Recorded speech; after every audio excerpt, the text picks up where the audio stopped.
मंगलाचरण।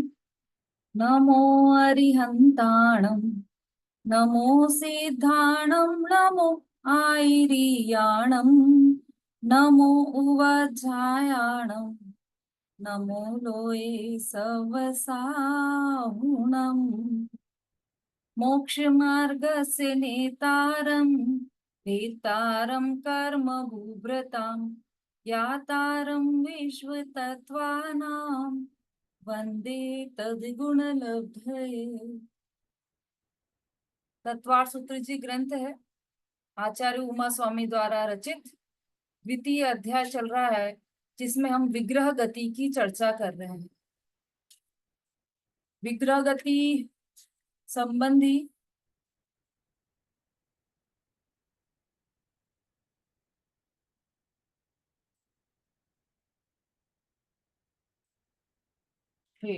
छह सूत्र हैं। विग्रह गति संबंधी छह सूत्र तत्वार सूत्र में दिए हुए हैं, तो उन्हीं की चर्चा हम कर रहे हैं।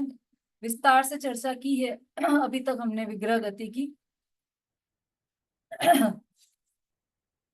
28 सूत्र हो गए हैं हमारे।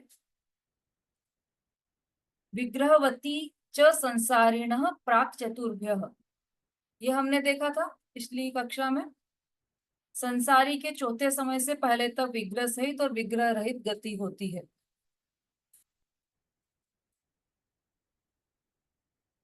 ना। इसका मतलब यह हुआ कि चौथे समय में जीव तो जन्म ले ही लेगा। जन्म या गर्भ को मतलब उस अपेक्षा से ही समझना है। यहाँ पर चौथे समय में जीव अपना नया शरीर धारण कर ही लेगा, तो अधिक से अधिक 3 समय तक वो अनाहारक रहता है। ठीक है, अभी इसकी और चर्चा इसमें आने वाली है। इसी सूत्र में हमने देखी थी 4 प्रकार की गतियां, और ये भी देखा था कि वो श्रेणीबद्ध तरीके से ही जीव और पुद्गल गमन करते हैं। जीव तो श्रेणीबद्ध तरीके से ही एक गति से दूसरी गति में जाता है, यह भी हमने देखा था। अब 29वां सूत्र है हमारा, अविग्रह गति का काल। इसके संबंध में यह सूत्र है। अविग्रह गति का क्या काल है वह बता रहे हैं। एक समया विग्रह, 29वां सूत्र है, एक समया विग्रह। हाँ, और इसके आगे वाला भी ले लेते हैं। एकम द्वो त्रीन्वा नाहारकः, विग्रह गति में अनाहारक पने का नियम बताने के लिए 30वां सूत्र है। एकम द्वो त्रीन्वा नाहारकः। अब ये विग्रह गति के 6 सूत्र बोलकर बताने हैं।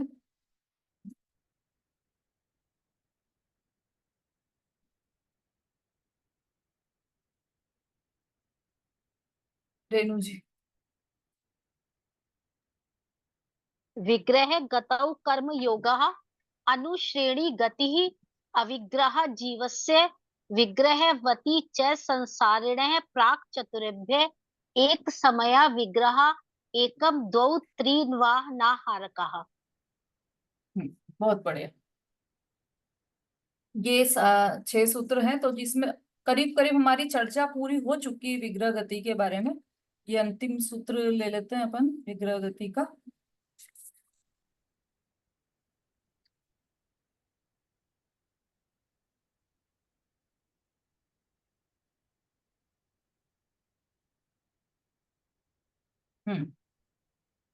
एक समया विग्रह,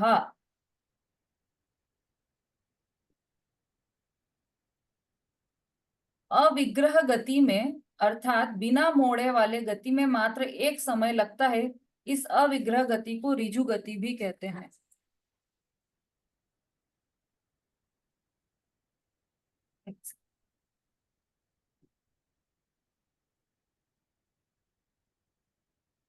मोड़ रहित गति एक समय मात्र ही होती है, अर्थात उसमें एक समय ही लगता है। यही है ना सूत्र। अविग्रह गति का समय मतलब अविग्रह गति किसे कहा कि जिसमें मोड़ नहीं होता है, वह अविग्रह गति होती है। विग्रह शब्द का अर्थ यहाँ पर मोड़ है। तो विग्रह गति कौन सी होती है कि बाकी की जो 3 गतियां हैं, पाणी मुक्ता, लांगलिका और गौमूत्रिका गति, ये तीनों ही विग्रह गति है। और अविग्रह गति एक समय वाली गति, क्योंकि वह मोड़ रहित होती है, इसलिए वह एक समय मात्र की होती है, इसलिए उसमें एक ही समय लगता है, इसलिए वह मोड़ रहित होती है, वह अविग्रह गति है। जिस समय जीव का एक शरीर के साथ का संयोग छूटता है, उसी समय यदि जीव अविग्रह गति के योग्य हो तो दूसरे क्षेत्र में रहने वाले अन्य शरीर के योग्य पुद्गलों के साथ संबंध प्रारंभ होता है। हाँ, टीका पढ़िए वहां से संगीता जी।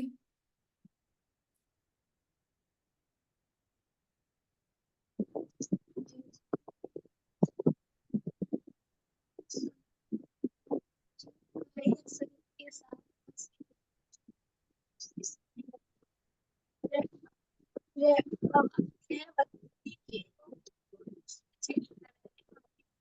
शरीर के संबंध प्राप्त होता है, जीवों को भी सिद्ध गति में जाने में एक ही समय लगता है। यह गति सीधी पंक्ति में आवाज नहीं आ रही संगीता जी, नहीं आ रही। आपको वॉल्यूम ठीक कीजिए वहां से। एक पुद्गल को आप दोबारा पढ़न दीदी, हाँ आ पढ़िए रही कि नहीं? जिस आगे। समय जीव का एक शरीर के साथ का संयोग छूटता है, उसी समय यदि जीव अभिग्रह गति के योग हो तो दूसरे क्षेत्र में रहने वाले अन्य शरीर के योग पुद्गलों के साथ संबंध प्रारंभ होता है। मुक्त जीवों को भी सिद्ध गति में जाने में एक ही समय लगता है।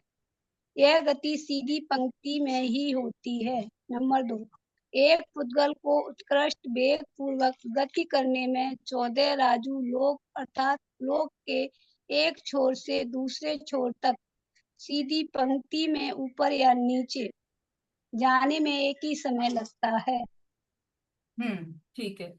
जिस समय जीव का एक शरीर के साथ संयोग छूटा, मतलब एक स्थान पर मरण हुआ, उसी समय यदि जीव अविग्रह गति के योग्य हो तो दूसरे क्षेत्र में रहने वाले अन्य शरीर के योग्य पुद्गलों के साथ संबंध प्रारंभ हो जाता है।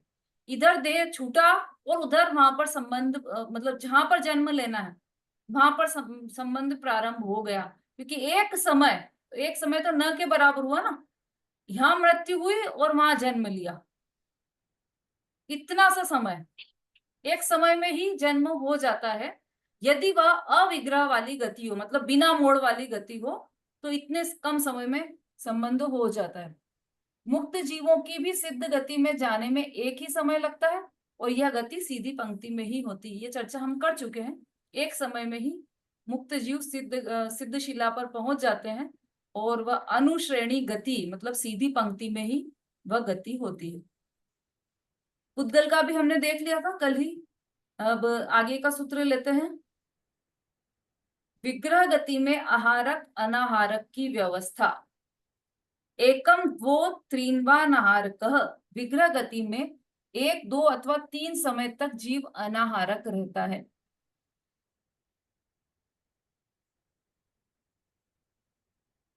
हाँ, टीका पढ़िए अंजू जी। जय दीदी। हम्म आहार, औदारिक, बैक्टीरियक और आहारक शरीर तथा 6 पर्याप्ति के योग्य पुद्गल परमाणु के ग्रहण को आहार कहा जाता है। दूसरा नंबर है, उपरोक्त आहार को जीव जब तक ग्रहण नहीं करता तब तक वह अनाहारक कहलाता है। संसारी जीव अविग्रह गति में आहारक होता है, परंतु 1, 2, 3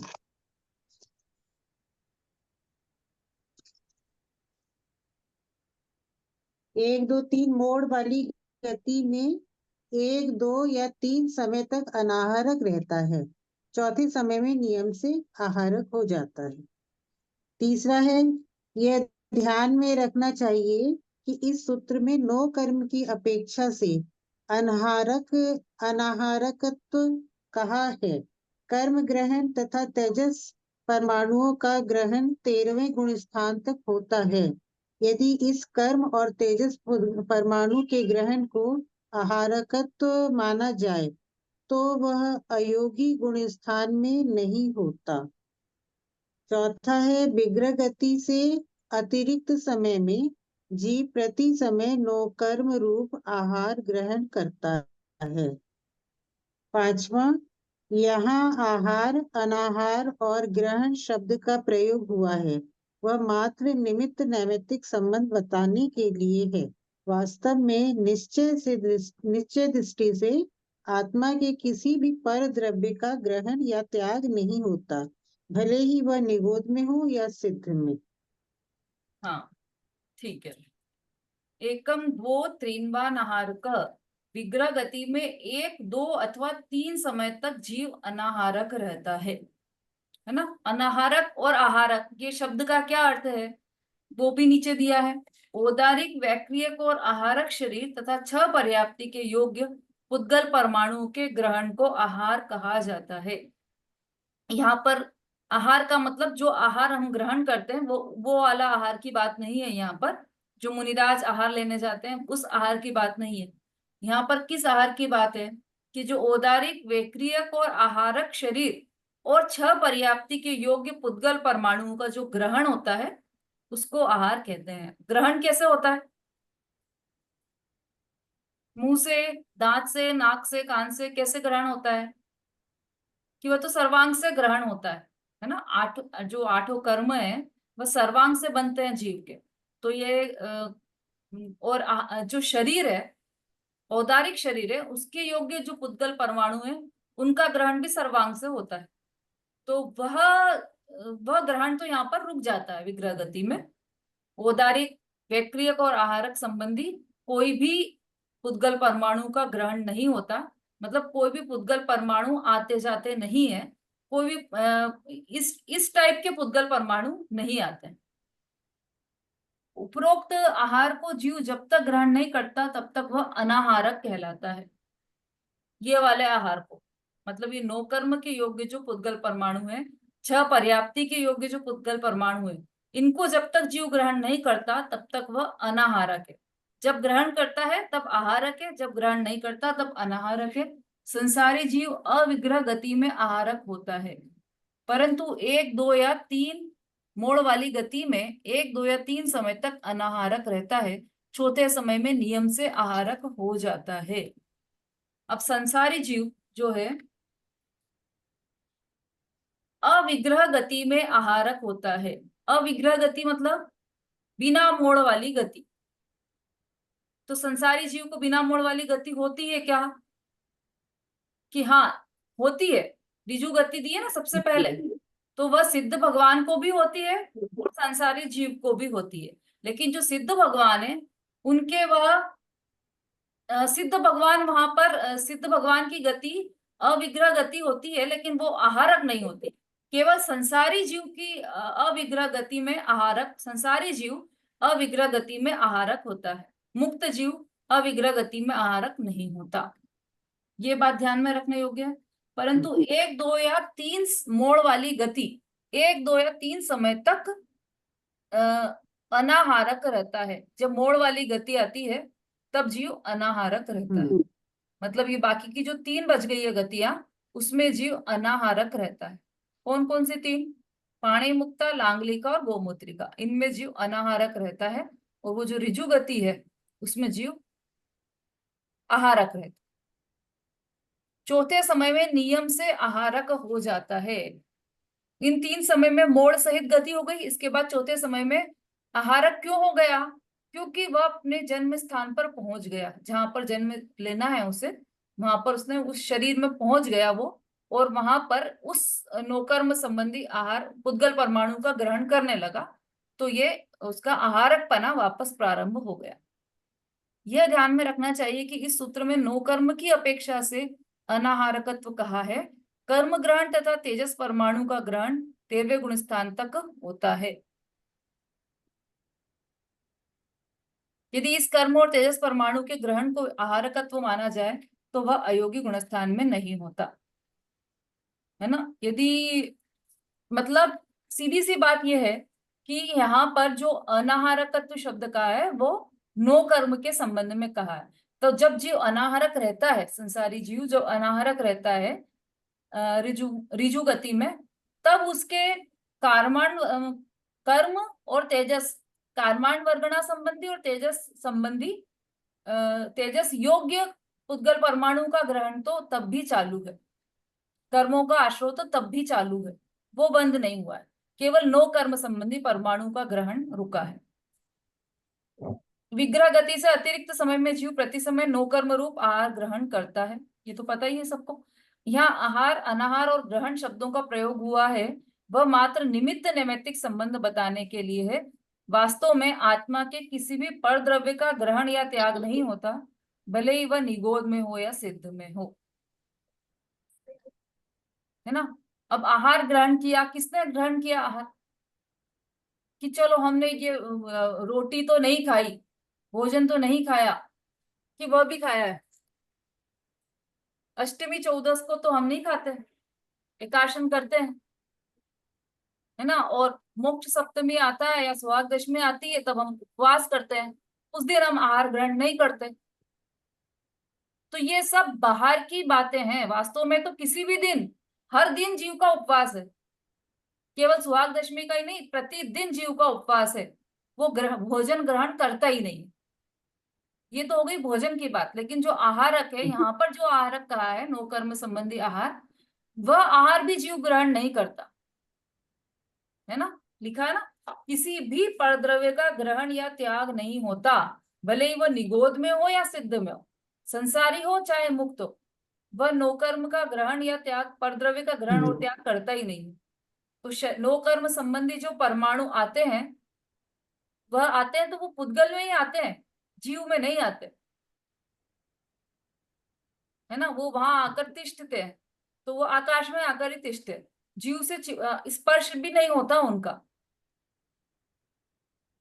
और कौन से जीव को कि हाँ, सिद्ध भगवान को तो कोई भी स्पर्श नहीं करता। एक एक सिद्ध में सिद्ध अनंत जान अपनी अपनी सत्ता पिछान, एक सिद्ध में अनंत सिद्ध है, वहां पर ऐसे अलग अलग नहीं बैठे हुए हैं सिद्ध शिला में, अलग अलग भी बैठे हैं, लेकिन एक सिद्ध में भी अनंत सिद्ध है। और लेकिन एक एक सिद्ध दूसरे सिद्ध का कुछ नहीं करता। कल प्रश्न पूछा था ना कि बातें कर सकते हैं कि नहीं कर सकते हैं आपस में। जो सिद्ध भगवान दूसरे सिद्ध भगवान के अंदर पेट में बैठे हो, वो भी उनसे बात नहीं करते कि तुमको तो बहुत अच्छा स्थान मिला है, तुमको तो मेरे पेट में, तुम तो बहुत भाग्यशाली हो कि तुमको तो मेरे पेट का स्थान मिल गया, तुम भी यहाँ आकर बैठ गए, ये बात भी नहीं करते वो। तो एक क्यों क्यों नहीं करते? क्योंकि किसी भी परद्रव्य का ये ग्रहण या त्याग करता ही नहीं है जीव। वो भी आकाश में है और वो दोनों सिद्ध भगवान आकाश में विराजमान, कोई किसी के अधीन नहीं है ना। तो और ये तो पुद्गल द्रव्य है, नौकर्म संबंधी जो पुद्गल परमाणु है, वह तो दूसरा ही द्रव्य हो गया। तो वो क्या करेगा? उसका तो ग्रहण भी नहीं हो सकता और त्याग भी नहीं हो सकता, चाहे किसी भी अवस्था में जीव हो, वो ग्रहण या त्याग नहीं कर सकता। हाँ बोलिए सरिता जी। ये मालूम है ना, कर्म ग्रहण तथा तेजस परमाणु का ग्रहण 13वें गुण स्थान तक होता है। यदि इस कर्म और तेजस परमाणु के ग्रहण को आहार तत्व कहा जाए तो अयोगी स्थान में नहीं होगा। ये मेरे को ज्यादा अच्छा नहीं क्लियर हुआ अभी। कर्म ग्रहण तथा तेजस परमाणु का ग्रहण 13वें गुण स्थान तक होता है। अरहंत भगवान को तेजस शरीर और कार्माण शरीर दोनों होते हैं, तो वहां पर उस संबंधी परमाणु का ग्रहण होता है, तेजस संबंधी और कार्माण संबंधी परमाणु का ग्रहण होता है। मतलब ये कह सकते हैं कि उनको आश्रव होता है। वह आश्रव ईर्यापत आश्रव कहलाता है, वह विशिष्ट प्रकार का आश्रव होता है। आश्रव तो होता है, बंद नहीं होता। अरहंत भगवान को आश्रव तो होता है, बंद नहीं होता, इसलिए उसे ईर्यापत आश्रव कहते हैं। मतलब केवल आना आता है कर्म और चला जाता है, आते हैं कर्म और चले फिर जाते हैं, ऐसा बंधते नहीं है। जैसे कोई अपनी बॉडी पर तेल लगा ले और फिर धूल में कुश्ती लड़ने जाए तो उसके पूरे शरीर पर धूल चिपक जाती है ना। लेकिन यदि किसी की बॉडी पर कोई चिकनाई नहीं हो और वह धूल में हो तब भी वो धूल आकर निकल जाती है। ऐसे ही अनंत भगवान का आश्रव इरियापत आश्रव है, लेकिन वहां आश्रव है इसलिए उसे ये कहा है कि वहां पर कर्म कर्म ग्रहण तथा तेजस परमाणु का ग्रहण 13वें गुण स्थान तक होता है, यहां तक होता है। यदि इस कर्म और तेजस परमाणु के ग्रहण को आरकत्व माना जाए तो वह अयोग्य गुण स्थान में नहीं होता। सयोग केवली जिन, अयोग केवली जिन, ऐसा गुणस्थान के नाम याद है आपको सबको? किसको याद है गुणस्थान के नाम? बोलिए।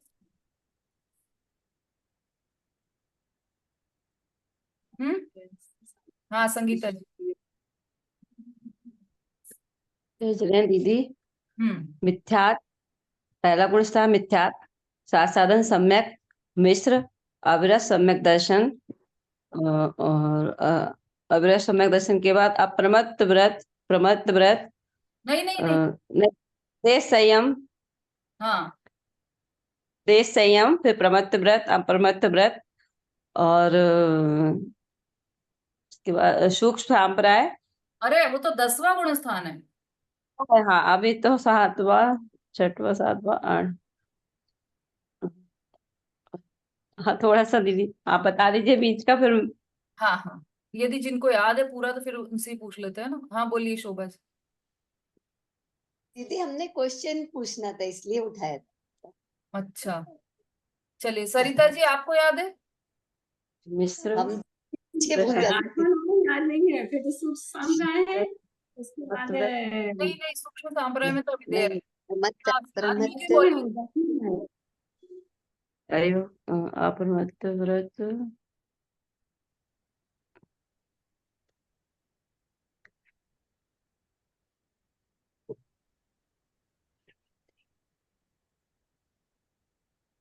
अनम्यूट नहीं हो रहा है आपका, नमिता जी बोली। दीदी एक अनिवृत्तिकरण है, अपूर्व कारण, हम्म सूक्ष्म संप्राय के बाद और तो उपशांत मुंह, क्षीण मुंह, हाँ, अयोग्य, पहले सहयोग सयोकेवली, अयोग्यवली, सयोकेवली, अयोग्यवली। ठीक है। मिथ्यात्व, सासादन, मिश्र, अविरत, सम्यक्त्व, देश विरत, प्रमत्त संयत, अप्रमत्त संयत, अपूर्वकरण, अनिवृत्तिकरण, सूक्ष्म साम्राज्य, उपशांत मोह, क्षीण मोह, योग केवली जिन और अयोग केवली जिन। इस तरह से ये 14 गुण स्थान है। तो यहाँ पर क्या लिखा है? 13वें गुण स्थान तक तो है, लेकिन 14वें गुण स्थान में यदि इस कर्म तो सहयोगी गुण स्थान में नहीं होता।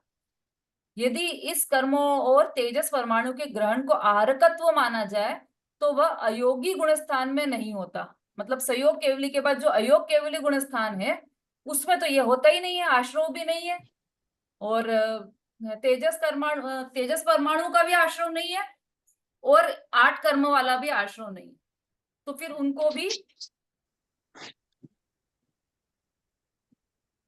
उनको आहार तत्व नहीं माना जाएगा। यदि इसको हम आहार कहें तो फिर वो वहां पर जाएगी बात, है ना। अभी ये विग्रह गति वाली बात है, उसमें जो अनाहारक कहा है जीव को वह नो कर्म के अकॉर्डिंग करा है, लेकिन यदि तेजस और कारमान को भी लिया जाएगा तो फिर अनाहारकत्व अयोग्य गुण स्थान में अनाहारकत्व आएगा।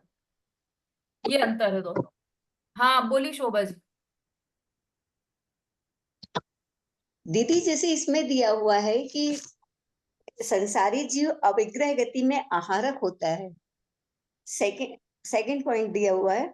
हाँ तो मतलब सीधे जा रहा है तब आहारक है क्या? जब सीधा जा रहा है तो आहारक है, तो आहारक मोड़ है। लेगा तो हाँ मोड़ लेगा तो अनाहारक। पर यदि कोई जीव यदि रिजु गति से यदि जा रहा है तो बताए वो आहारक ही चला जाएगा। यही तो बताया अभी तक, 3 गतियों में तो अनाहारकत्व है, पाणी मुक्ता, लांगलिका और गोमूत्रिका में, लेकिन जो ऋजु गति है उसमें उसमें आहारक ही रहता है जीव। मतलब उसमें क्योंकि उसका कारण कि यहाँ पर मरण हुआ इस गति में उसका, और अगले समय में तो वहां पर चला गया, वो तो जन्म ही हो गया उसका। जैसे कोई मनुष्य मरकर देवगति में जन्मा, तो उसका विग्रह गति का समय कहाँ, एक समय, एक ही तो समय रहा, बीच में तो एक समय भी नहीं है। मतलब अगले समय में तो जन्म ही हो गया उसका, तो फिर वो अनाहारक कैसे होगा, आहारक ही रहेगा ना।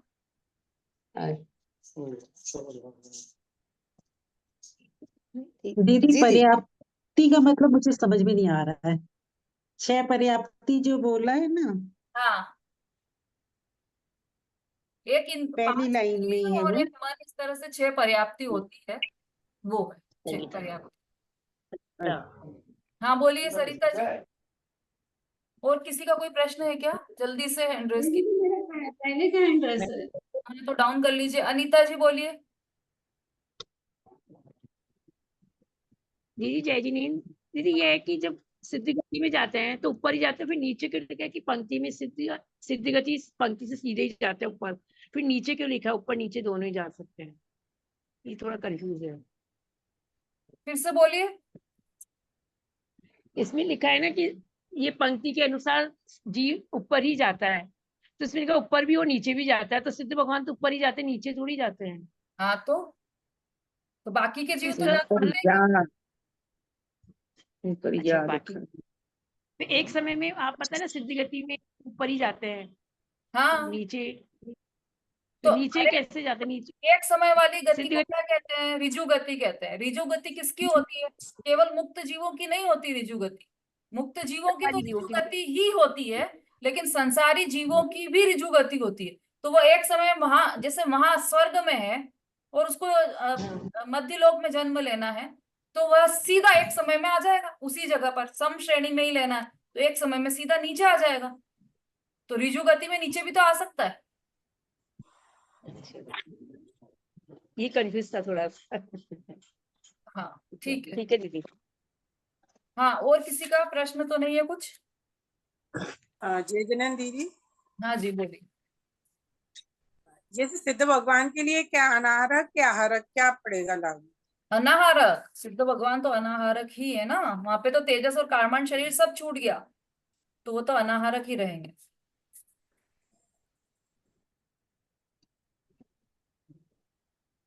हाँ बोलिए रेणु जी।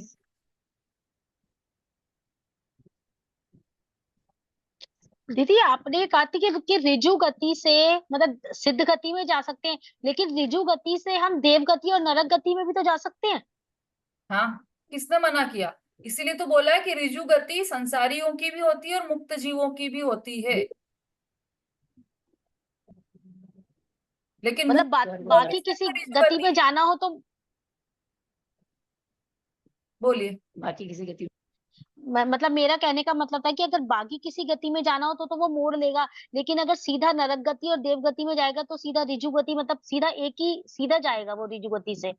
हाँ नहीं, ठीक। ऐसा नहीं है, सुनो, किसी गति विशेष के संबंध में ऐसा नहीं है, स्थान की बात है, किस स्थान पर जन्म लेना है उसे। यदि यहाँ जी पर ही जन्म लेना है उसे, तो वो यहाँ से सीधा यहाँ चला जाए, लेकिन आगे उधर जी जन्म लेना है, वो अभी यहाँ पर है, तो फिर उसको एक मोड़ लेना पड़ेगा ना। जी ये फर्क ठीक है है। दोनों में। ऐसा नियम नहीं है कि नरक गति में लेगा तो रिजु गति में ही जाएगा, स्वर्ग गति में लेगा तो, बिल्कुल भी ऐसा नहीं है। गतियों से मतलब जो 4 गतियां हैं उनका और इन गतियों का कोई संबंध नहीं है आपस में, कि इस गति में ये गति से ही जाएगा। जो 4 गति लिखी है ना हमने, रिजु गति, पाणी मुक्ता लांगलिका, ये वाली जो गतियां हैं, वो गतियां, और देव मनुष्य तिर्यंच नरक, ये गतियां, इन दोनों का आपस में ऐसा कुछ फिक्स रिलेशन नहीं है कि नरक गति में जाएगा तो इस रिजु गति से ही जाएगा, कि इस गति में जाएगा तो इस गति से जाएगा, ऐसा बिल्कुल भी मत समझना। सारे कंफ्यूजन यही निकाल देना। तो मतलब दीदी जैसे अगर हमें देव गति में जाना है तो हम फिर मोड़ लेके भी जा सकते हैं। देव गति में कहाँ जाना है इस पे डिपेंड करता है ना। आप बिल्कुल सीधे अच्छा। ऊपर ही जन्म लेने वाले हो देव बनकर, हाँ रिजु गति भी हो सकती है, लेकिन आपको उधर जन्म लेना है, वहां आगे आगे की तरफ, तो सीधे जाकर फिर आप उधर टर्न होगे तो मोड़ वाली गति आ जाएगी। कल बताई दीदी थी ना समझ ये, नहीं आया। अरे भाई, क्षेत्र कल पूरा तो बताया था, तो यहाँ पे बोर्ड नहीं कल है। की क्लास मेरी मिस हो गई थी दीदी। हाँ, तो फिर उसका कुछ नहीं कर सकते, हाँ। क्योंकि वापस तो नहीं समझा सकते ना पूरा। बिल्कुल। तो पूरा नहीं समय तो वो फिर मैं यूट्यूब पे देख लूंगी, यूट्यूब पे देख लूंगी। उस पे ही देखना, आप वही समझना। चलिए, और तो किसी को कुछ नहीं है। अभी मैं इसमें फिर भी आप लोगों को बहुत जिनको कंफ्यूजन है, एक बार पूरा रिपीट कर देती हूँ शॉर्ट में। संगीता जी बोली।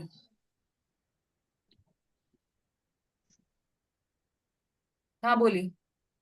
दीदी, ये सब समझने से अपने को लाभ क्या है? हाँ हाँ, अच्छा प्रश्न पूछा। इतना उतना। हाँ, क्यों समझे हम, हाँ। क्या फायदा है हमें? ये फायदा है कि पहली बात तो, जो जीव ऐसा समझते हैं कि हम तो अभी बस ये हमारा शरीर गया और हम खत्म, उसे जब पता चलेगा कि विग्रह गति नाम की भी कोई चीज है, तो उसका अपने अनादि अनंतता पे विश्वास हो जाएगा। एक बात। दूसरी बात, एक फायदा तो ये हुआ, दूसरा फायदा ये है कि उसको ये भी पता है कि मेरी अगली गति होने वाली है। कहाँ होगी? विग्रह गति आएगी, उसके बाद फिर मेरा अगली गति में जन्म हो जाएगा, तो वो परिणामों में अपने संभाल रखेगा। दो फायदे। तीसरा फायदा, अच्छा किसी को कुछ ध्यान आ रहा हो फायदा तो बताओ, फिर मैं बताती हूँ। हाँ, आप ही बोलो हाँ संगीता। दीदी, दीदी हाँ जो मंजू, अ- नेट गड़बड़ है, संगीता जी बोलिए आप। हाँ दीदी, दो फायदे हो गए, बाकी यही है कि हमें किस गति में जाना है, तो हमारे परिणाम अच्छे रहेंगे, मतलब परिणामों की संभाल रहेगी कि हम कभी खराब गति में नहीं चले जाएं, इस टाइप से। और हाँ बोलिए मंजू जी, बोलिए।